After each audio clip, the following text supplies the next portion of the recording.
Bank जो है अब तो बहुत ज़्यादा इम्पोर्टेंट हो गया है। बैंक जो है इटली में पहले बेंची हुआ जाता था, जिसको बेंचेरी कहा जाता था, वहाँ से उधार का लेन देन होता था, तो उसी से बैंक सब बना है। बैंक की परिभाषा है कि बैंक वो है जो बैंकिंग के कार्य करता है, यानी कि लोन निवेश करना, जमा लोन देना, भुगतान मांगने पर चेक, ड्राफ्ट या ये सब भुगतान करना। एक नंबर पे आता है टाइप्स ऑफ बैंक में कमर्शियल बैंक। ये लोगों का जो है रुपया मतलब कि डिपॉजिट लेकर उस मतलब व्यापारियों को कम समय या फिर ज़्यादा समय के लिए लोन देता है। ये जो एजेंट का भी काम करता है, जैसे लोग को रुपया भेजना, शेयर की खरीद बिक्री या फिर बीमा या किस्त जमा करना, वो भी जो है कमर्शियल बैंक भी करता है। ये क्या करता है कि लोग जो जमा करते हैं उस रुपये उस पर कम ब्याज देगा, और जो लोन देता है उस पर काफ़ी ज़्यादा ब्याज लेता है, इससे इसका फ़ायदा होता है। बाद दो प्रकार के जो है बैंक है, एक है फॉरेन कमर्शियल बैंक, एक है इंडियन कमर्शियल बैंक। फॉरेन में जो है जिसका हेडक्वार्टर जो है विदेश में है, ये फॉरेन एक्सचेंज का भी काम करते हैं। जैसे कि स्टैंडर्ड चार्टर बैंक हो गया, ग्रेट ब्रिटेन में इसका मुख्यालय है। स्टैंडर्ड चार्टर बैंक का HSBC का भी ग्रेट ब्रिटेन में ही है, और DBS का है सिंगापुर में। HSBC का great Britain, bank of America का शार्लोट अमेरिका में ही है। सिटी बैंक का न्यूयॉर्क में है। बर्कलेज का लंदन में है।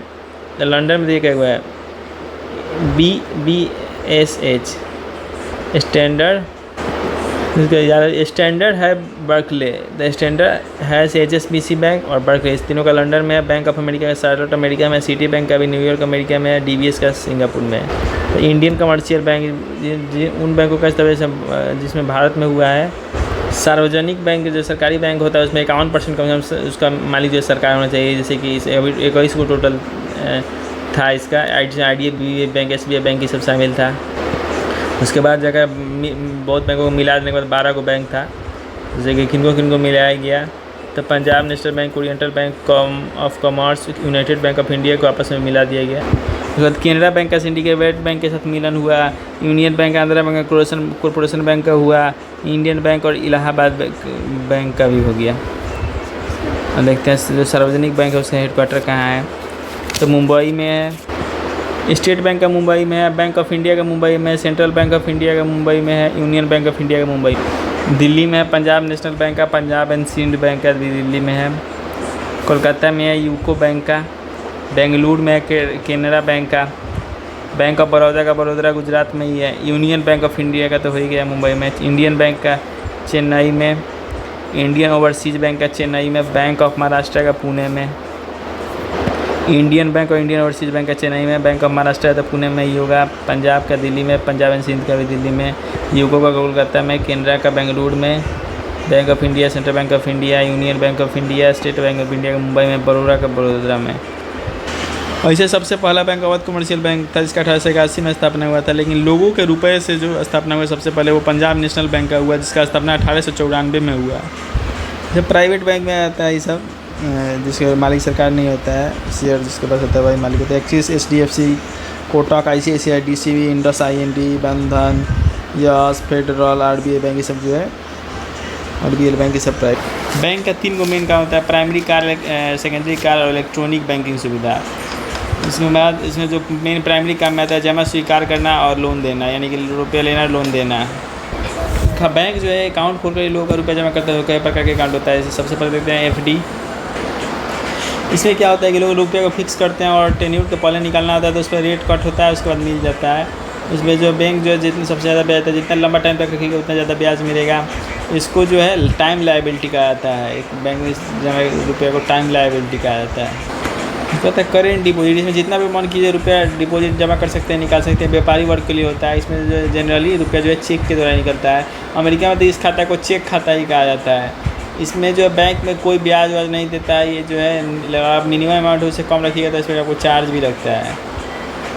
सेविंग अकाउंट क्या होता है? सेविंग अकाउंट होता है लोग जो है इसमें अपने रुपये रखते हैं, जैसे सैलरी वैलरी सब रखते हैं। इसमें जो बैंक जो बहुत कम ना के बराबर ब्याज देता है।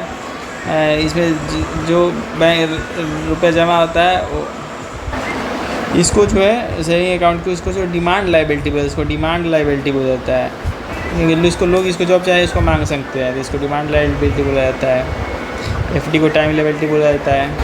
और उसके बाद RD अकाउंट। RD में क्या होता है तो कि पर मंथ फिक्स रुपया जमा करना होता है। RD अकाउंट में लोग जो है रुपये जमा करते हैं। इसमें बैंक और अकाउंट में ज़्यादा ब्याज देता है। इसमें जो आता है उसको टाइम लायबिलिटी में आता है। एफडी की तरह ये भी टाइम लायबिलिटी में आता है। पहले आरबीआई रेट डिसाइड करता था, लेकिन अब नहीं करता है। लेकिन अभी भी आरबीआई जो है अपर लिमिट डिसाइड करता है, ये अपर लिमिट कितना सेट किया जाए। आरडी को जो डिमांड लायबिलिटी नहीं कहा था, आरडी को टाइम लायबिलिटी कहा था, गलती से लिखा गया है। उसके बाद है कि बैंक का दूसरा काम होता है लोन देना। बैंक जो लोन के बदले एक कोलेटरल गिरवी रखाता है, जो लोन देता है वो गिरवी से कम रुपये का देता है अपने आप को सेव करने के लिए। उसके बाद है कैश क्रेडिट। इससे क्या होता है कि जो बैंक जो है वो लोन देता है, लोन के बदले में कुछ उनसे कोलेटरल रखवाएगा। लोन जो है फिक्स टाइम के होता है कि इतना टाइम में जमा करना है, उसके बदले में वो उस पर इंटरेस्ट चार्ज करता है। उसके बाद ओवरड्राफ्ट क्या होता है, इसमें होता है कि बैंक के अगर किसी पे एंटिटी पे जो है काफ़ी ज़्यादा भरोसा है, तो उसमें उसका जिसका करेंट अकाउंट है उसमें जितना उसके पास रुपया है जमा किया उससे ज़्यादा में निकालने के लिए उसको अलाउ कर देता है। बहुत कम इंटरवल के लिए हालांकि करता है, लेकिन उसी को ओवरड्राफ्ट करता है। उसका डिमांड लोन क्या होता है, इसमें जो बैंक जो है कोलेटरल के रूप में फिक्स करवाता है, या फिर गवर्नमेंट सिक्योरिटीज़ लगाता है, या फिर जो जीवन बीमा पत्र सब जमा करवाता है, उसके बाद जो लोन प्रदान करता है उसको डिमांड लोन कहते हैं। डिमांड लोन इसका नाम इसलिए कि बैंक जो इसको कभी मांग कर सकता है, कभी कह देगा कि हमको दीजिए रुपया, इसको डिमांड लोन इसलिए कहा गया है। उसके बाद टर्म लोन। टर्म लोन में क्या आता है, तो मशीन, ट्रैक्टर, स्कूटर, घर, होम लोन ये सब आता है इसी में। इसमें जो है लोग मंथली या फिर क्वार्टरली या ईयरली जो है इसमें अपना EMI वगैरह भरते हैं, उसको हम लोग टर्म लोन कहते हैं। तो लोन 4 प्रकार का हो गया, cash, credit, overdraft, demand loan, term loan. उसके बाद बैंक ड्राफ्ट। बैंक ड्राफ्ट क्या होता है, इसमें जो लोग हैं वो क्या करेंगे कि उनको मान लीजिए यहाँ से बैंक में गए, इसमें अब रुपए देकर वहाँ से एक ड्राफ्ट लेंगे। ड्राफ्ट एक कागज़ी रूप में होगा, वो यहाँ फिर दूसरे जगह बैंक में जाएंगे, इसी ड्राफ्ट को जमा करेंगे तो वहाँ से उनको कैश मिल जाएगा। इसी को बैंक ड्राफ्ट कहते हैं। इसके बदले में बैंक जो है थोड़ा सा कमीशन चार्ज करते हैं, कभी कभी जो है बिल्कुल कमीशन भी चार्ज नहीं करते हैं। ये जो है ज़रूरी नहीं है कि जिस बैंक से ड्राफ्ट लिया गया उसी बैंक में जाकर जमा करें। कभी कभी हमेशा दूसरे बैंक से भी एलिजिबल है जमा निकालने के लिए, जमा करने के लिए। और कभी कभी जो है कमीशन नहीं भी लेता है, अगर उसका कस्टमर के साथ बैंक का रिलेशन अच्छा है तो कस्टमर नहीं भी लिया जाता है इसमें, कस्टमर पूरा कमीशन नहीं भी लिया जाता है इसमें। पे ऑर्डर या पे ऑर्डर में बैंकर्स चेक क्या होता है, जैसे जिस शहर में जारी किया गया उसी शहर में उसका भुगतान होगा तो उसको पे ऑर्डर या फिर बैंकर्स चेक कहेंगे। तो देखते हैं कि इलेक्ट्रॉनिक बैंकिंग सुविधा में क्या क्या आता है। सबसे पहले आता है इलेक्ट्रॉनिक फ़ंड ट्रांसफ़र। एक खाता से दूसरे खाता में रुपया जाता है, या फिर जैसे कि सैलरी आना, पेंशन आना, कमीशन आना, या फिर जैसे लोग जो है बिजली बिल सब का जो EMI सब भरते हैं, बीमा की सब जो इसी में आता है इलेक्ट्रॉनिक फ़ंड ट्रांसफ़र। उसके बाद आता है ATM। ATM को कहते हैं ऑटोमेटेड टेलर मशीन या फिर ATM। इसमें जो लोग अपना कार्ड, डेबिट या क्रेडिट कार्ड लगा कर पिन डालते हैं उससे ट्रांजेक्शन होता है। इसको जो है इंडिया में इसके नेटवर्क का संचालन कौन करता है, भारतीय राष्ट्रीय भुगतान निगम, national payment fund of India जो है इसका उसको संचालन करता है। ATM कई प्रकार का होता है। ATM के प्रकार को देखते हैं। एक नंबर आता है बैंक ATM। बैंक ATM में बैंक का लोगो रहेगा, उसका पूरा मालिक बैंक का रहेगा। उसके बाद आता है ब्राउन लेबल ATM। इसमें क्या होता है कि बैंक उसका रुपया जमा निकालना या फिर उसका जो इंटरनेट सर्वर का मैनेजमेंट तो बैंक ही करता है, लेकिन वो बैंक ATM जो होता है वो थर्ड पार्टी का होता है, तो उसको ब्राउन लेबल कहेंगे। वाइट लेबल में क्या होता है, बैंक के कुछ नहीं रहता, बैंक के लोगों को कुछ नहीं होगा, पूरा दूसरे कंपनी रहेगा जो कि लेकिन आप आपके ATM से ट्रांजेक्शन हो जाएगा, उसको वाइट लेवल ATM कहेंगे। टेली बैंकिंग क्या होता है, वही होता है टेली बैंकिंग जो मिस कॉल उसको मार के लोग अपना बैलेंस से मिनी स्टेटमेंट सब जानते हैं, उसको टेली बैंकिंग कहते हैं। कोड बैंकिंग क्या होता है, कोड बैंकिंग को इसी को CBS भी कहा जाता है। इसमें क्या होता है कि लोग जो है अपना ब्रांच में जाएंगे, वहाँ खाता खुलवाएंगे, उस जो ब्रांच का ग्राहक बन जाते हैं, उसके बाद वहाँ से कहीं भी जाकर निकाल सकते हैं, रुपया जमा कर सकते हैं। इसको हम लोग कोड बैंकिंग में रखते हैं। अब NEFT क्या होता है, NEFT का मतलब होता है नेशनल इलेक्ट्रॉनिक फ़ंड ट्रांसफ़र। इसमें जो है एक जगह से दूसरी जगह रुपये का ट्रांसफ़र का माध्यम है। इसमें क्या होता है, एक पार्टिकुलर टाइम पर ही इसमें रुपया का जो है सेटलमेंट होता है। ये दिन भर में मंडे से लेकर फ्राइडे 11 बार इसका सेटलमेंट होता है, 9 बजे से लेकर 2 बजे तक, और शनिवार को सिर्फ 5 बार ही सेटलमेंट होता है, 9 बजे से लेकर 1 बजे तक। इसमें कोई भी मिनिमम और मैक्सिमम लिमिट नहीं है, लेकिन अगर आपके बैंक में ब्रांच में खाता नहीं है तो आप जो है मैक्सिमम 50,000 तक ही भेज सकते हैं। NEFT का चार्ज लगता है, जो भेजता है उसको चार्ज लगता है, इसके खाता में रुपया आता है उसको चार्ज नहीं देना होता है। NEFT जो है केवल और केवल देश के लिए, इससे हम लोग विदेश में रुपया NEFT के थ्रू नहीं भेज सकते हैं। उसके बाद आता है RTGS का सुविधा। ये जो है कभी भी कर सकते हैं, कोई फिक्स टाइम नहीं है इसका, इंडिविजुअल में होता है, बैच में नहीं होता है। इससे बोला जाता है बैच में होता था NEFT। ये जो है इसका मिनिमम लेकिन लिमिट है 2 लाख, हम उसी समय जाएगा, लेकिन 2 लाख और मैक्सिमम कोई लिमिट नहीं है। मंडे से फ्राइडे तक 9 से 4:30 के बीच में आप कर सकते हैं ट्रांजेक्शन। शनिवार को 9 से लेकर 1:30 बजे तक ही होता है RTGS, real time gross settlement. IFSC code, इसका फुल होता है Indian financial system code. Indian financial system code ये जो 11 डिजिट का होता है, इसमें जो स्टार्टिंग के जो 4 लेटर होते हैं वो बैंक, फर्स्ट के 4 लेटर बैंक के नाम को प्रदर्शित करेंगे, लास्ट के जो 6 लेटर है वो बैंक का पर्टिकुलर कोड होगा। आप भी पाँचवा जो है हमेशा 0 ही होता है, पाँचवा जो है IFSC में हमेशा 0 ही होता है। ये भविष्य के लिए इसको बचा के रखा गया है। तो MICR कोड ये जो चेक पे लगा रहता है, इसका फुल फॉर्म होता है magnetic ink character recognition. Magnetic ink character recognition, magnetic ink character recognition ये जो है लगा रहता है किस में, चाहे पासबुक बोल रहे चेक पे। उसके बाद स्विफ्ट कोड, स्विफ्ट कोड ये जो है IFSC कोड जैसा ही होता है, लेकिन ये जो इंटरनेशनल होता है, इन 2 इंटरनेशनल बैंकों के बीच में कोई भी मैसेज का लेन देन करना होगा, संदेशों का लेन देन ट्रांसफ़र होता है, यहाँ पे धनराशि का ट्रांसफ़र नहीं होता है, तो इसका यूज होता है स्विफ्ट कोड का। इसका फुल फॉर्म होता है society for world wide interbank financial telecommunication.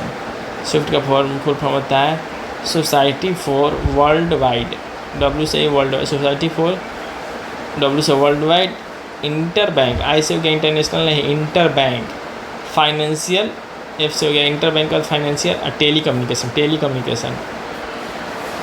Commercial bank को भी 2 प्रकार में बांटा गया है, एक होता है शेड्यूल, एक नॉन शेड्यूल। शेड्यूल में कौन आता है, तो रिजर्व बैंक के जो नियम है 1934 उसके हिसाब से शेड्यूल 2 में जो है उसमें उन बैंकों को शामिल किया गया है जिनके पास जो है लोगों का रुपया डूबने से 5 लाख का रुपया देने का साकान हो, और RBI को ये आश्वासन मिलना चाहिए कि जो भी बैंक काम कर रहा है उसे उसके डिपॉजिटर के लिए हानिकारक नहीं होना चाहिए। इसका बाद नॉन शेड्यूल, ये जो है RBI के 1934 के एक्ट के तहत, अधिनियम के तहत उस शेड्यूल 2 में जो है शामिल नहीं है, उसको नॉन शेड्यूल कमर्शियल बैंक कहेंगे। अब बिल्कुल नाम मात्र का है, सब खत्म हो गया है।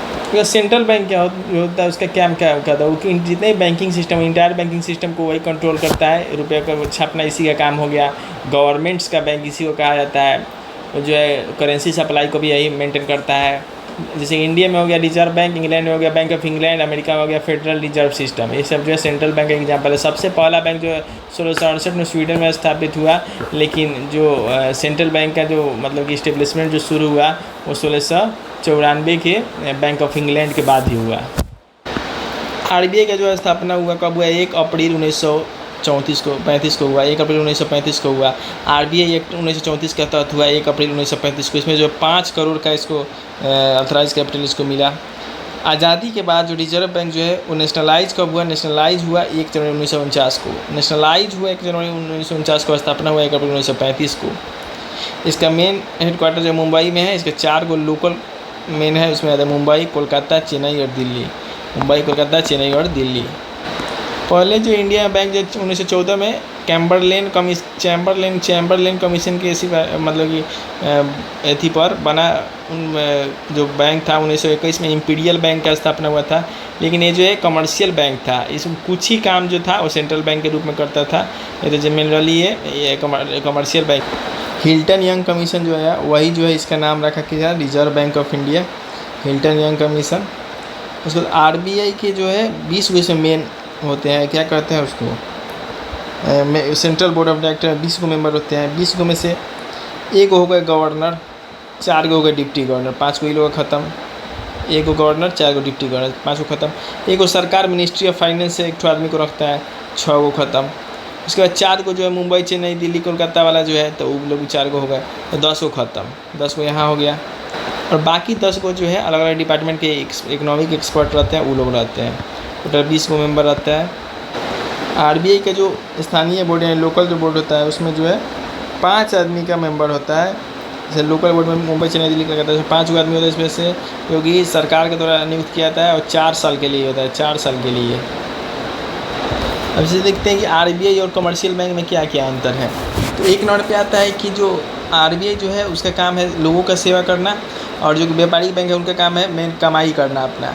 उसके बाद है कि RBI जो अपने कस्टमर से लेन देन नहीं करता है, जो व्यापारिक बैंक है वो सीधे कस्टमर से लेन देन करता है। ये जो है जहाँ पे RBI जो है वो सिर्फ सरकारी होता है, वहीं पे जो कमर्शियल बैंक होता है वो सरकारी और प्राइवेट दोनों हो सकता है। ये जो है जितने बैंकिंग सिस्टम है उसको कंट्रोल करता है, लेकिन कमर्शियल बैंक जो है वो ऑपरेट करता है, उसके अंडर में RBI के अंडर में ऑपरेट करता है, ये जो है कंट्रोल करता है। जो RBI है वही जो है वो रुपया को जारी उरी करता है, इसमें कंप्लीट मोनोपोली है, दूसरा कोई नहीं हो सकता है। लेकिन कमर्शियल बैंक जो है उसमें मतलब कि मोनोपोली नहीं है, बहुत सारा कमर्शियल बैंक है, वो लोग नोट जारी इशू नहीं कर सकते हैं। आरबीआई का काम देखते हैं इसमें, एक नंबर पता है नोट जारी करना है, इसके लिए अलग से एक नोट इशू डिपार्टमेंट है, जिसका कि बैंकिंग काम से, बैंकिंग ट्रांजेक्शन वाले काम से कोई लेना देना नहीं है।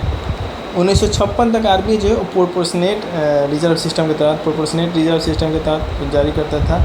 इसके तहत क्या होता था कि 40% जो है टोटल वैल्यू का उसका सोना और फॉरेन रुपया अगर रखना ज़रूरी होता था, बाकी 60% का गवर्नमेंट जो बॉन्ड होता है उसको रखता था।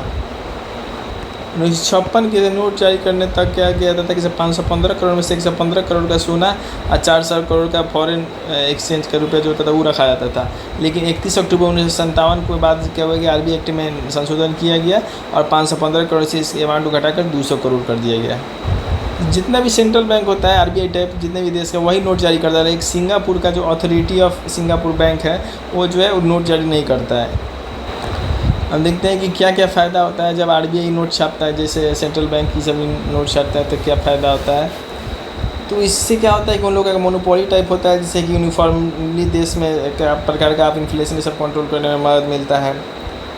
तो लोगों को भी करेंसी पर विश्वास होता है कि सरकार दे रहा है तो सही है। मान लिया केनरा बैंक अलग जारी करने लगे, एसबीआई अलग जारी करने लगे तो फिर उसमें भी दिक्कत आ जाएगा। इसे क्या है कि एक जगह से आसानी से मैनेज हो जाता है टॉप से ही। उसके बाद क्या करते हैं कि लोगों को जो है मतलब कि एक सप्लाई होता है रुपये का, वो नहीं गड़बड़ाता है।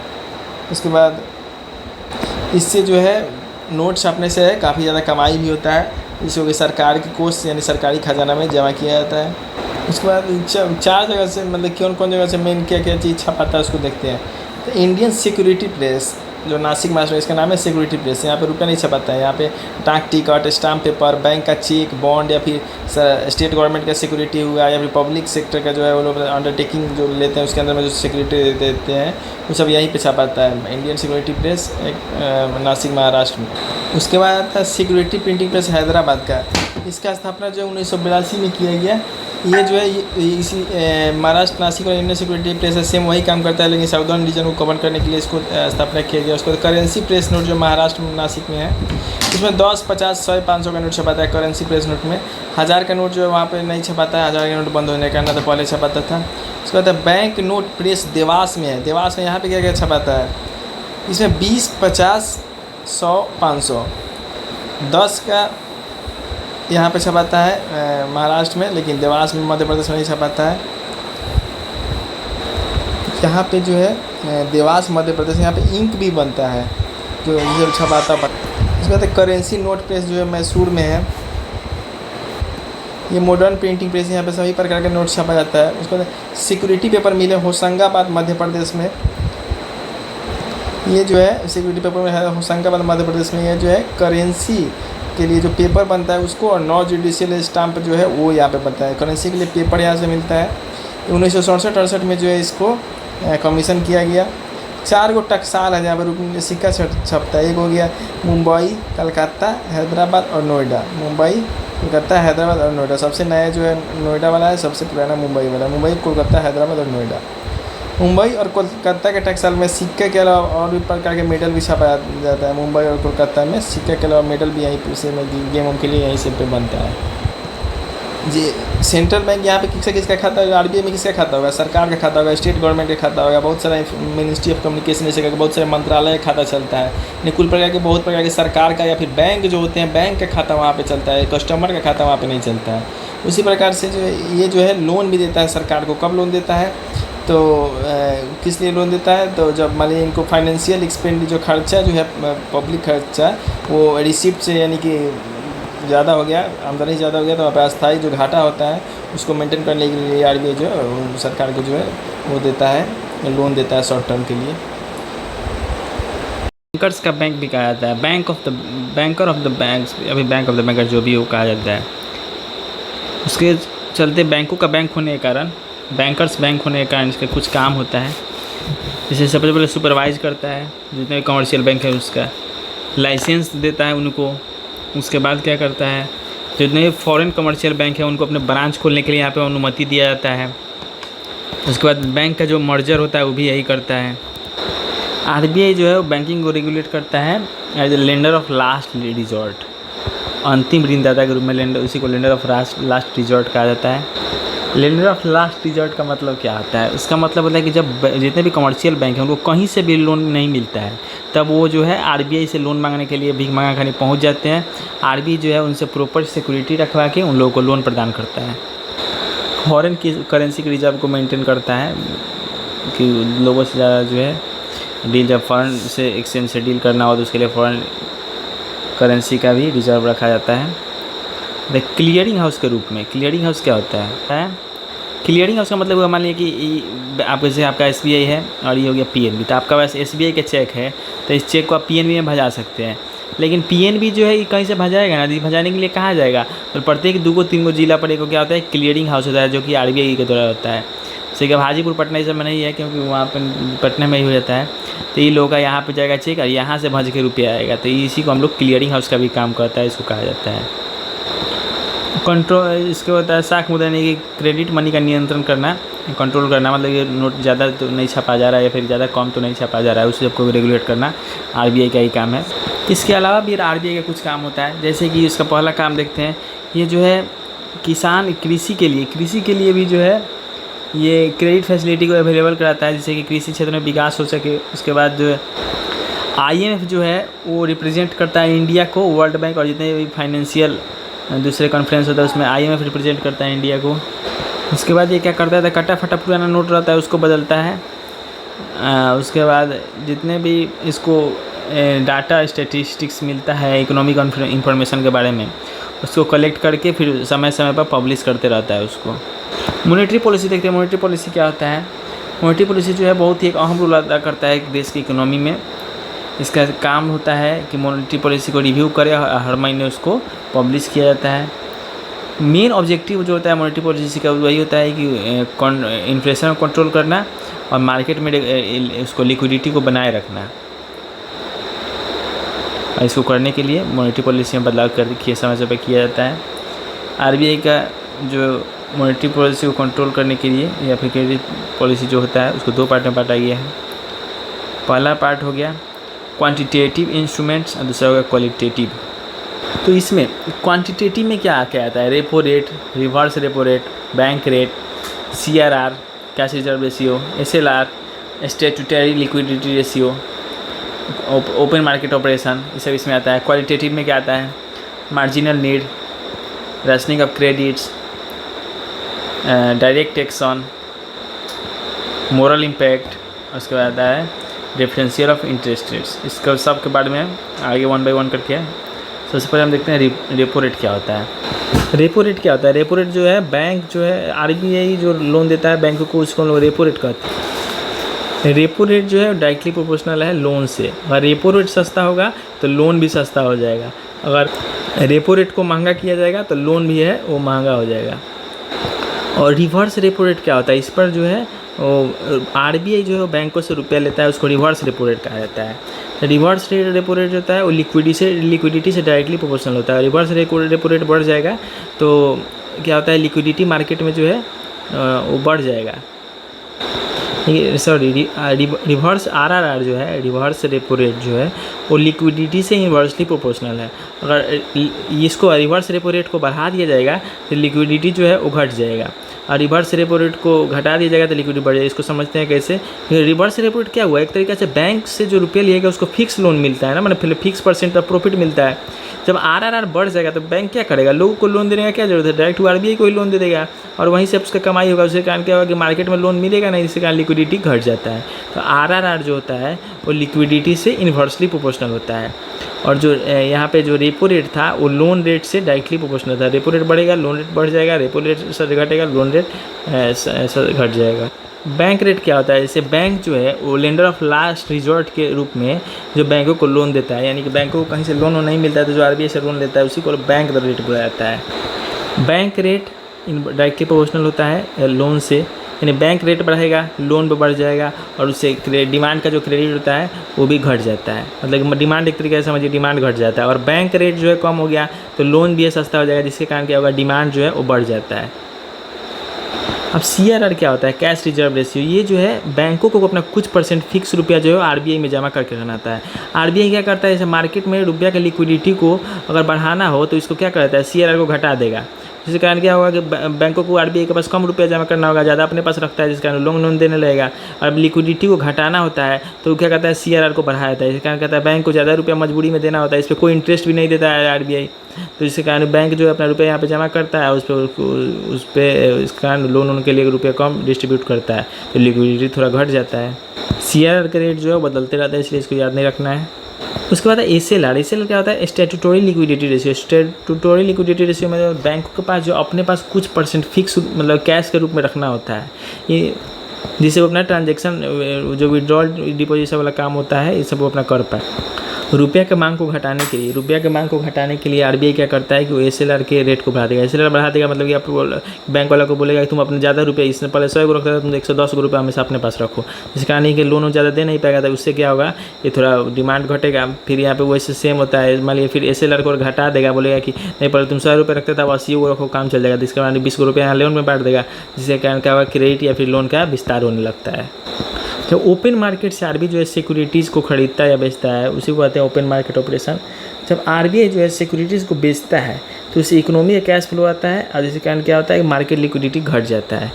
यानी कि आरबीआई के जो सिक्योरिटीज़ को बेचता है वो इन्वर्सली होता है किससे, लिक्विडिटी से। अगर सिक्योरिटीज़ को बेचेगा तो लिक्विडिटी घट जाएगा, अगर सिक्योरिटीज़ को बाई करता है तो यानी खरीदने से लिक्विडिटी बढ़ता है सिक्योरिटीज़ के, और बेचने से लिक्विडिटी जो है वो घटता है।